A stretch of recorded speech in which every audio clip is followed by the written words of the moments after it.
Shalom Bapak Ibu Saudara-saudara yang dikasihi oleh Tuhan kita Yesus Kristus. Selamat bertemu kembali dalam program Firman Menyapa HKBP Petojo.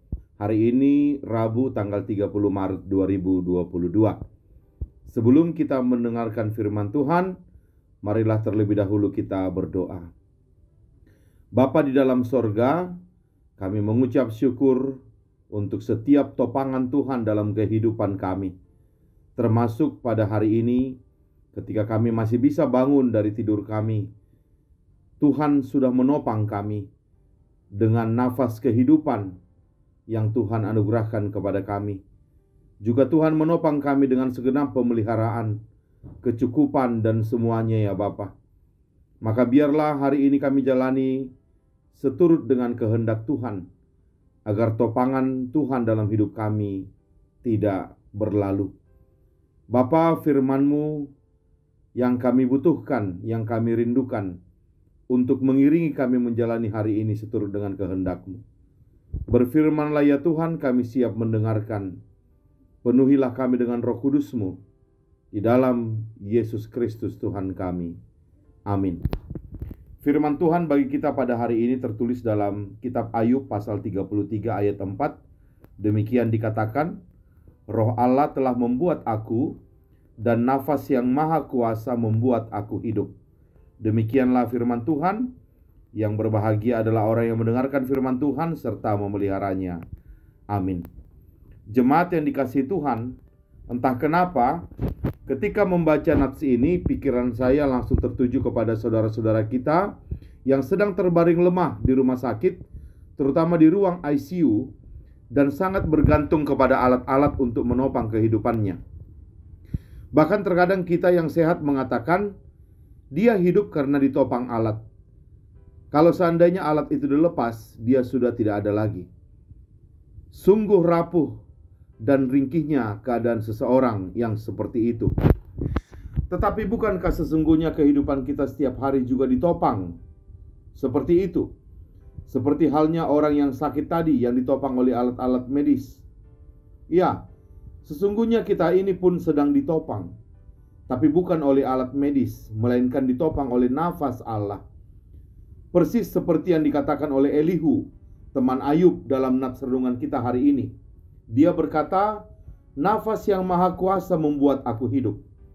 Itulah sesungguhnya hidup kita ini. Hidup yang ditopang oleh sesuatu di luar diri kita, yaitu nafas Allah. Bagaimana seandainya kalau nafas itu diambil? Kalau Allah mengambil nafasnya itu dari kita? Maka jawabnya jelas, kita kembali menjadi debu. Itulah diri kita yang sesungguhnya, debu. Dari debu kita berasal, dan nanti kita akan kembali lagi menjadi debu. Manusia bukan makhluk yang super. Keindahan manusia di balik kemewahannya hanyalah usaha untuk menutupi debu. Itu sebabnya pada renungan kita beberapa hari yang lalu tentang nafas kehidupan, di situ kita diajak merenungkan, kalaupun seseorang memiliki kekayaan berlimpah, anak-anak yang hebat, jabatan yang tinggi dan seterusnya, tetapi jika nafasnya diambil kembali oleh Tuhan, apakah masih ada arti dari seluruh kemewahan itu? Jawabnya tidak sama sekali. Kalau begitu, mana kemewahan yang sesungguhnya? Jawabnya sudah pasti. Kemewahan yang sesungguhnya adalah nafas Allah itu sendiri. Nafas Allah yang sedang menopang kehidupan kita. Nafas yang sedang dipinjamkan kepada kita, itulah kemewahan yang sesungguhnya. Harta adalah hanya tambahan saja, bonusnya saja. Karena kalau nafas itu sudah diambil, harta juga tidak berarti lagi. Yang ada kita ini adalah debu. Menjadi debu yang tidak berarti lagi. Itulah sebabnya beberapa gereja melaksanakan tradisi Rabu Abu saat memasuki masa Prapaskah. Sebuah ibadah yang bertujuan membawa kita kepada kesadaran tentang siapa diri kita ini sebenarnya. Kita ini hanyalah debu. Debu yang menjadi berharga karena topangan nafas Allah. Debu yang dibalut oleh kain-kain mahal. Debu yang dibawa kemana-mana oleh mobil. Debu yang sedang memakai perhiasan emas. Debu yang sedang menikmati berbagai kenikmatan dunia. Tetapi apapun itu yang kita miliki dan kita nikmati, ingatlah, tetap saja kita ini adalah debu. Jadi kalau kita kembali bertanya, kita ini berharga atau tidak? Manusia itu berharga atau tidak? Maka di satu sisi kita harus mengatakan bahwa kita ini memang berharga, karena kita ini adalah ciptaan Allah yang paling mulia. Bahkan manusia itu sudah ditetapkan dulu harganya, baru manusia itu kemudian diciptakan. Beda dengan furnitur atau barang-barang yang ada di dunia ini yang kita miliki. Sebuah barang baru punya harga kalau sudah selesai dibuat. Dari kualitas bahan, keindahan atau kecantikannya atau fungsinya, barulah ditetapkan harganya.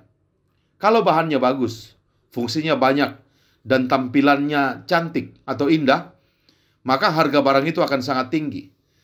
Sebaliknya, kalau bahannya jelek, fungsinya tidak terlalu penting, dan tampilannya biasa-biasa saja, maka harga barang itu juga akan rendah.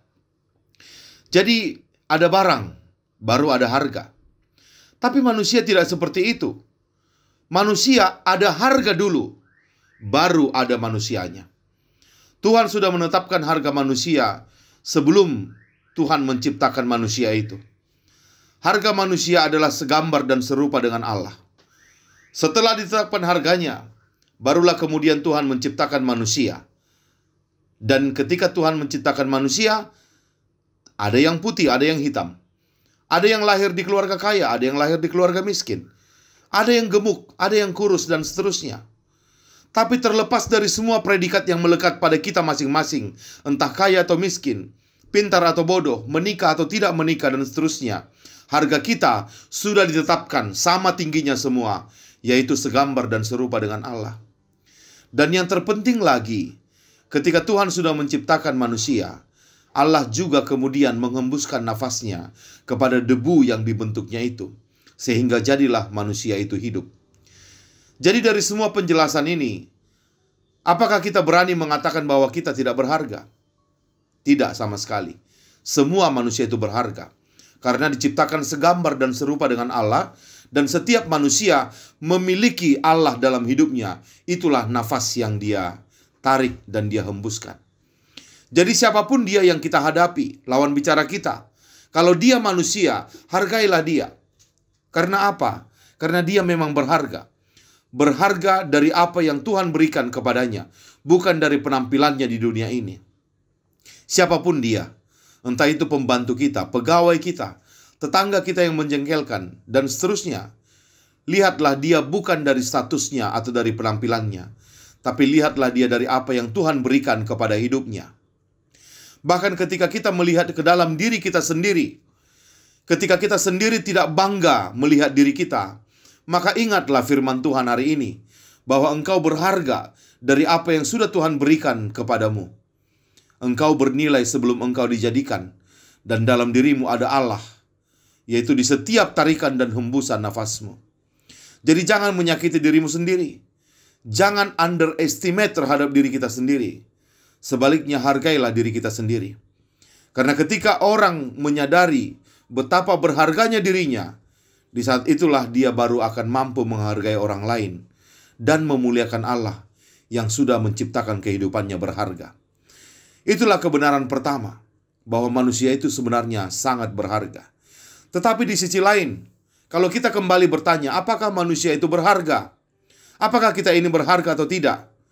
Di saat yang bersamaan pula, jawabnya adalah tidak. Sebab apa?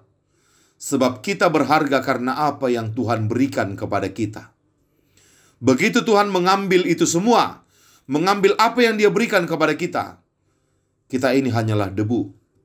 Debu yang tidak punya keindahan, yang tidak punya nilai, bahkan tidak punya fungsi apa-apa. Itulah aslinya kita. Itulah hakikatnya kita. Ibarat pasien kritis yang hidup karena ditopang oleh alat-alat, demikian jugalah hidup kita. Semua kita tanpa terkecuali sedang ditopang oleh nafas yang maha kuasa. Karena itu berhentilah untuk menyombongkan diri sendiri. Berhentilah untuk menjadi tinggi hati. Berhenti jugalah untuk iri terhadap orang lain. Karena apa yang paling berharga yang orang miliki, kita juga sebenarnya memilikinya, yaitu nafas kehidupan ini. Dan berhenti jugalah mempertentangkan soal harta, soal jabatan, soal harga diri. Karena apa? Jawabnya kembali lagi, karena kita ini hanya debu. Semua tidak berharga sama sekali ketika Tuhan sudah mengambil nafasnya dari kita. Sebaliknya, milikilah kerendahan hati. Kerendahan hati untuk bisa melihat ada Allah di wajah setiap orang. Ada Allah di dalam hidup setiap orang. Kalau kita menyadari bahwa Allah menopang hidup semua orang, maka otomatis Allah ada dalam hidup orang itu. Maka temukanlah Allah dalam hidup setiap orang. Tapi ingat, Allah tidak pernah bisa dilihat oleh orang-orang yang sombong. Yesus lahir di kandang domba. Jadi hanya orang yang rendah hati, yang mau membungkukkan badannya lah untuk bisa masuk dan bertemu dengan Yesus di kandang itu. Maka hanya orang yang mau merendahkan hatinya di hadapan orang lain yang akan bisa melihat ada Allah di wajah lawan bicara kita itu. Rendahkanlah hati kita ketika kita berbicara kepada orang lain. Kesampingkan ego, bicaralah dengan sopan. Maka cepat atau lambat dalam pembicaraan itu, kita akan bertemu dengan Tuhan yang sedang menopang dirinya. Karena apa? Tuhan ada dalam dirinya. Dan Tuhan juga sebenarnya ada dalam diri kita yang sedang menopang kehidupan kita. Tapi di luar itu semua, kita ini hanyalah debu yang tidak berarti. Amin. Mari kita berdoa. Terima kasih Bapa untuk firman hari ini. Seperti perkataan Elihu, bahwa nafas yang maha kuasa menopang kehidupan kami. Dan Allah lah yang membuat kami. Ya Tuhan, terima kasih. Berkat-Mu kami menjadi berharga. Dan kami harus melihat diri kami berharga. Orang lain juga berharga. Siapapun dia. Kami oke, orang lain juga oke. Kami berharga, tapi bukan karena kami. Karena Tuhan berikan sesuatu yang berharga dalam hidup kami. Itulah yang membuat kami berharga. Tapi di luar dari itu, kami sebenarnya hanya debu. Ingatkan kami akan ini ya Tuhan. Kami berharga karena diberikan, bukan dari dalam diri kami. Agar kami tidak perlu memegahkan diri kami. Tidak perlu menyombongkan diri kami. Sebaliknya, agar kami merendahkan diri kami, terlebih di hadapan Tuhan. Jangan biarkan kami merancangkan sesuatu apapun dalam kehidupan kami ya Tuhan, tanpa kami mempersilahkan Tuhan yang berencana dan bekerja dalam semua itu. Itulah tanda dari kerendahan diri kami. Dan itulah bukti dari kesadaran bahwa kami tidak berharga. Dan biarlah hari ini pun kami jalani seturut dengan kehendak-Mu. Kalaupun kami merencanakan sesuatu, mampukan kami mengatakan jika Tuhan berkehendak, agar bukan diri kami yang kami dahulukan. Dan mampukan kami untuk melihat ada Tuhan dalam hidup setiap orang yang menjadi lawan bicara kami. Agar kami tidak memandang rendah siapapun dia Tuhan. Maka biarlah bersama dengan firman-Mu ini, kami jalani hari ini dan kami bisa bertemu dengan Tuhan dalam diri orang-orang yang kami temui. Dalam nama Kristus Yesus kami berdoa. Amin. Shalom. Selamat beraktivitas.